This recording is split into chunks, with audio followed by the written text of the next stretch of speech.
In the last video, we talked about finding the properties, and in this video, we're talking about doing a quick estimate of what we think it's going to be worth, and is it worth our time actually physically going to the property. How we do that is once we think we've identified a distressed property that we're going to target as a flip, we then go in and we pull 3 active comps, 3 pending comps, and 3 sold comps. When I start talking about comps, I want you guys to understand a comp is a comparable.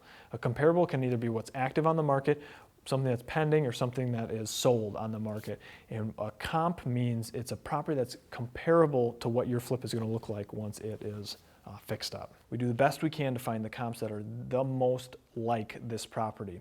And what we do is when we're looking for 3 active comps, we look for 3 active comps that are completely repaired like our flip house is going to be, and not distressed. So those 3 active comps, we're trying to get a rough idea of what, when we list this house that we're trying to flip, is going to be worth on the current market and what's actively out there for its competition. If anything, we even try to be a little underneath those 3 active comps. So for example, if 3 comps are all listed, they're very similar size houses, very similar bedrooms, baths, garage, and they're all listed for $125, we try to list our house for $119, completely fixed up. The next thing you do is we get into our pendings.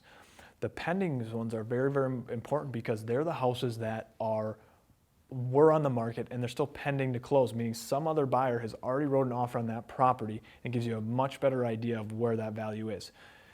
The reason I put more value on pendings than I do actives is because pendings have the ability of already having a buyer who said, I'm willing to write on something that's close to what this property is worth. We don't know officially what their offer is or was yet, but we just know that this property is under contract.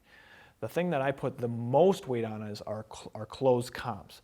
I always make sure they're within the last 90 days of the date I'm searching, and I try to take my flip and say, okay, show me 3 closed comps that are just like that, the flip. The reason I put the most weight, meaning the most of my value that I'm coming up with for this flip property, is on those 3 sold comps, is because those 3 sold comps had it on the market and a buyer was willing to pay whatever it was, and we have the exact price that they paid for it. So once you have that, I always try to get my flip to either be at that value, depending on market conditions, or even a little bit under it. We're going to be going into a buyer's market, and I believe that when we list these flip properties, we have to be about $5,000 underneath those sold comps.